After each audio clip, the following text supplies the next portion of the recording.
told him right over there. Yeah. You know, Bub was hit by a car recently. Really? They asked the driver why he did it, and he said he didn't have enough gas to go around him. He's made an amazing comeback there.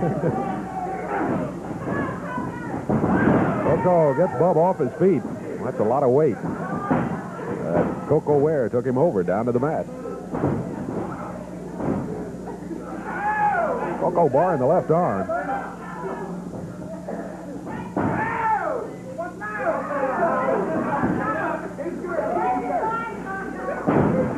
Back down to one knee, Bub Smith. Coco Ware hanging on to him. You know, Jerry, maybe you could fill me in on this. I've always suspected that a guy the size of Bub Smith, once you got him off his feet, it was difficult for him to get back on his feet. Is that a big advantage when you're going with someone of that size? Well, it just depends. There are a lot of guys like there are a lot of wrestlers around, you know, the size of Bub. Some of them are big. Some of them are just fat. You know, I mean, there are guys that when they're just fat or out of shape or not in good shape, when you get them off their feet like that, it is to your advantage. But then there are other guys who are as big or bigger than Bub who are just as agile as say, Coco Ware. I can remember in one case when Phil Hickerson. Yeah. I mean, Phil was as agile as any wrestler you're ever going to see, and he was just as dangerous on the mat, standing up, any way you want to get him. I don't have a lot of experience with Bub in his particular case. I think it's a situation where, you know, Bub doesn't wrestle full time. He has another job and probably doesn't get to stay in as good a shape as he'd like. And so, you know, in his case, it may be to an advantage to get him on the mat. He's on his feet now. Coco Ware. Boy, Coco is, he's really developed, too, in the last, I don't know, how long has Coco been wrestling? A couple of years now, I guess. Boy, he has really come a long way. Fine wrestler. There's a good move there. He gets Bub in the head scissors. They tell me, I don't know a whole lot about Coco either, but they tell me that he was a really good athlete in high school and everything up around Union City, Tennessee. So when they have the matches up there and Coco goes back home, that, I mean, you know, the kids in the classroom all know him and remember him and everything, but he was a great football player and everything there in Union City. Athletic background, of course, you got to have it, and sure enough, with the high school background, it's been good for Coco Ware in professional wrestling. Coco around behind, Big Bub Smith. Oh, he picked him up, got him off his feet. Didn't pick him up too far, but he did get him off his feet, and that's the purpose of it. 3 minutes, 6 seconds gone in a 1-fall, 15-minute time limit match.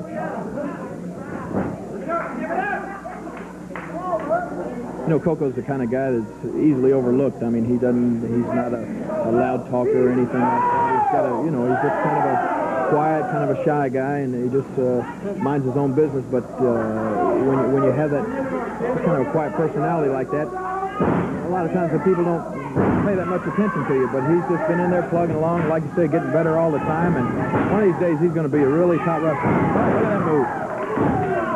Off the turnbuckle, Smith down on the mat, shoulders down, count is 3, and it's all over. Caught him with a drop kick off the second rope, didn't he? Yeah, boy, incredible. As he sprung off that second rope, got those feet out there with a drop kick, put Big Bub Smith on the mat, and immediately went for him with the shoulders pinned to count of 3, and the killer is back on his feet, but he has been defeated by Coco Ware in 3 minutes, 49 seconds. Killer will have to rock on back to the dressing room and wonder what happened. Well, I tell you, win for Coco Ware over Bub Smith. Again, the time on it, 3 minutes, 49 seconds. We're going to take a break. We'll be back with you in just a moment with more wrestling action.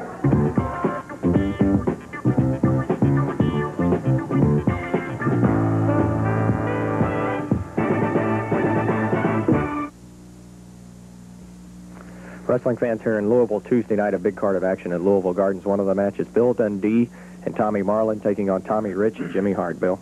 You said that right, Michael St. John. Now, this ain't really a match as far as I'm concerned. I have got one thing to do, and that's to keep Tommy Rich occupied while Thomas Marlin beats the tar out of Jimmy Hart.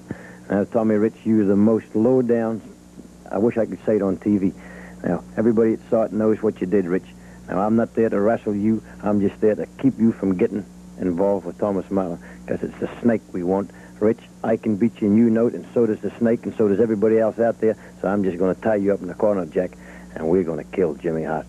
Tommy, I know you've got some things you would like to say about this situation, too. This is a very important. I hope Tommy is looking in this camera right now, because Tommy, the friendship's over, son. It come to an end last Tuesday night. You have made a fool out of me for 4 straight weeks, son. Well, it's all over. I'm going to have the surprise of your life for you Tuesday night, son. When you get in the ring, I want you to look at me and talk about it and think about it. And then I want you to look out that ringside, son. Your mama's going to be sitting there. That's right, son. Tommy Rich's mother's going to be sitting at ringside so she can see him get what he deserves and has deserved for a long time. Friendship's over, son. Don't come to the ring this Tuesday night, get on the mic and say we're friends, because I'm telling you right now, son, the friendship's over. It's had it. Well, wrestling fans, that's going to be a great main event at Louisville Gardens this coming Tuesday night. I just want to add one little thing. Now, I've known Peggy Rich a long time, brother, and even she don't like you, Rich. I don't know what's got into you, brother. I don't know whether you're smoking funny cigarettes or you're taking some kind of pills. I don't really know, and from now on, I don't really care, Jack.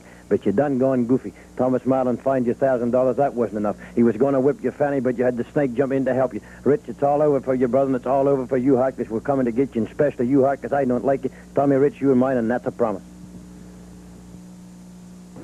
In the ring right now, Tom Maley and David McGee. And their opponents should be arriving very shortly. It's going to be the Irwin brothers. Oh. Scott Irwin will be here with Dr. Bill wrestling as a tag team. Here they come. Dr. Bill Irwin leading the way as they step up onto the ring apron. Boy, this Scott's a big one, too. This is going to be a one-fall, 15-minute time limit match, introducing at a total of 400 pounds from Memphis, Tennessee, Tom Maley. And from Louisville, Kentucky, David McGee. Going against them at a total weight of 476 pounds from Duluth, Minnesota, Dr. Bill Irwin and his brother Scott Irwin. One fall, 15-minute time limit match. Referees Jerry Calhoun. Boy, the size on the Irwin side. Yeah. Okay, ready, Dave. You're up there, Dr. Bill Irwin out on the apron. In the ring, his brother Scott against David McGee. McGee has put on some weight in the last few months. He's up to about 210 now. But still, no match in size. Scott Irwin. You know, this Dr. Bill Irwin, his looks are deceptive. From a little bit of a distance, he really doesn't look that big, but when you get right up next to the guy, he's one of those, you know, he's not the big muscular type body, but he's one of the big, I guess you call a raw bone type guy. He's big once you get right there beside him. I guess he's maybe 6'2 and a half, 6'3. And like I say, his brother's even bigger. Absolutely. Deceptive, I think, is the word for the size of Irwin. Irwin, of course, with the flying feet. Boy, he's tough when those feet get moving. David McGee's head into the top turnbuckle. Irwin follows with a forearm.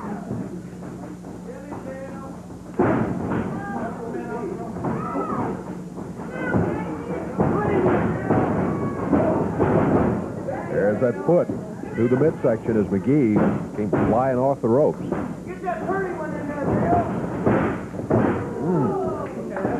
Got his shoulder in the side of his neck that time.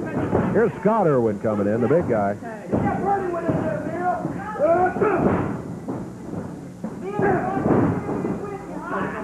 You know, I can sympathize with guys like David McGee. It wasn't that long ago. I used to work at a grocery store through the week and come over here on Saturday mornings. And boy, I was so excited, put my tights on, then get in the ring against two monsters like the Interns or Don and Al Green or something like that. And I knew where I was for about 30 seconds.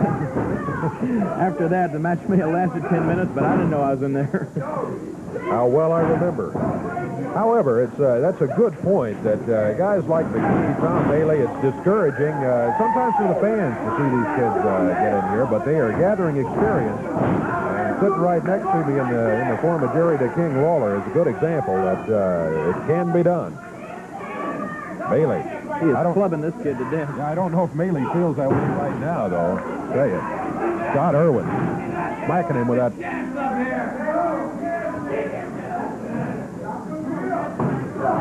That attitude that Bill Irwin has, he's saying they don't have a chance. Well, that's where he is wrong. Even though, you know, it may look like a mismatch. Anytime you got an opponent in there, he's got a chance. All it takes is to get overconfident, think your opponent is completely beaten, and you slip up for that 1 second, it's all it takes to get something like a roll-up or a sunset flip or something like that. And what you'll find in a situation like that is where two guys like the Irwin brothers run their mouth up there, and the fans don't like it, the referee doesn't like it, and that may be a point where if a guy ever does get him down, the referee might be inclined to give him kind of a quick count there. They find themselves on the short end of a match they thought they were going to win. Certainly can happen. Scott Irwin. Now Dr. Bill Irwin working on Tom Maley. One fall, 15-minute time limit match. We're about 3 minutes into it. For Maley and David McGee, probably feels like a lot longer than that. There's Irwin with a cover. 1, 2, 3. He got it. Well, the win for the Irwins, 3 minutes, 32 seconds the time on it. That's unnecessary here.